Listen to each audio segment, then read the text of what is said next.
நமக்கா நம்ம scrap business பண்ணுறோம்.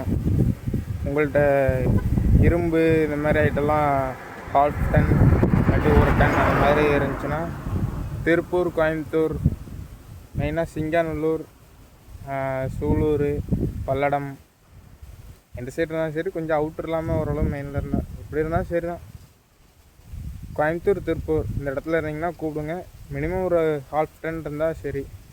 நம்மகிட்ட வண்டியெல்லாம் இருக்குது, எடுத்துப்போம். இன்றைக்கி ஒரு இடத்துல எடுத்துகிட்டு தான் வரோம். உள்ள இடக்கு தெரியுமான்னு தெரில. நமக்கு போகிறதுலேருந்து கிலோவுக்கு ஒரு 3 ரூபா கம்மியாக வச்சு எடுப்போம். இப்போ தான் நம்ம வண்டி டீசலு எல்லாத்துக்கும் கொஞ்சம் கரெக்டாக இருக்கும். கான்டாக்ட் டீட்டெயில்ஸ் வந்து டிஸ்கிரிப்ஷன்லேயும் ஃபஸ்ட் கமெண்ட்லேயும் பின் பண்ணி வைக்கிறேன். தேவைன்னா கூப்பிடுங்க, பேசிக்கலாம்.